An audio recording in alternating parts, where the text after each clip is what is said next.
قبرستان میں بیٹھ کے قرآن پڑھنے کا حکم نہیں ہے، ویسے قرآن پڑھ کے دعا کیا کرو ان کے لیے، دعا بھی قرآن ہے، سورۃ الفاتحہ بھی دعا ہے، لیکن قبرستان میں نہیں۔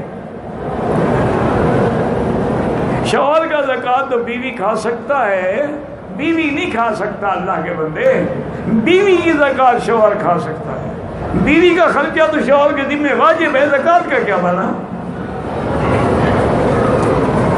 لیکن بیوی پر شوہر کا خرچہ تو واجب نہیں ہے نا۔ اگر بیوی امیر ہے اور شوہر غریب ہے تو دے سکتی ہے۔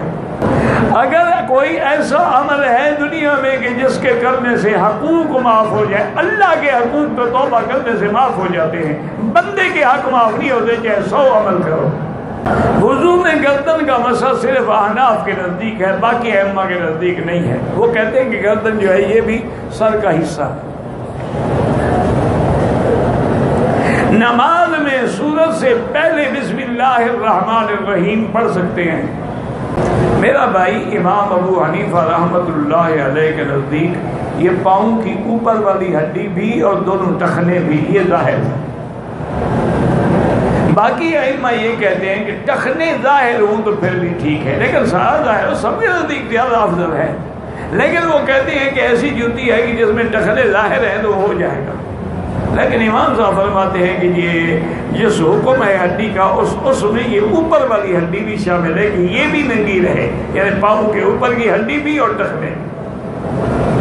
یعنی آج کل تو خیر مشکل نہیں ہے، آج کل تو جوتیاں ایسی بن گئی ہیں احرام کے لیے کہ اس میں وہ ہڈی بھی ظاہر ہوتی ہے، ٹخنے بھی ظاہر ہوتے ہیں۔ کھانا کھانے کے بعد غسل کر سکتا ہے، شریعت میں تو منع نہیں ہے، باقی آپ کو حکیم نے منع کیا ہو تو تم جانو۔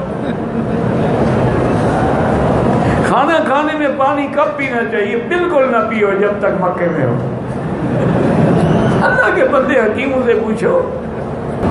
نابالغ اولاد کو کھلانا پلانا ماں باپ پر ذمہ ہے، بالکل ذمہ ہے۔ یہ کیا ہونا؟ اولاد تیری کھلائیں پلائیں گے لوگ؟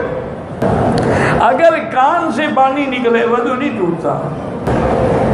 مسجد میں جنازہ رکھ کے پڑھ سکتے، افضل یہ ہے کہ جنازہ باہر پڑھا جائے، عیدگاہ میں پڑھا جائے یا جنازہ گاہ میں۔ لیکن یہ مسجد الحرام اتنی بڑی ہے کہ سارا مکہ مسجد الحرام ہے، تو کہاں لے جائیں؟ مسجد سے باہر لے جائیں تو عرفات جائیں نا، پھر تم سارے جاؤ گے جنازہ پڑھنے۔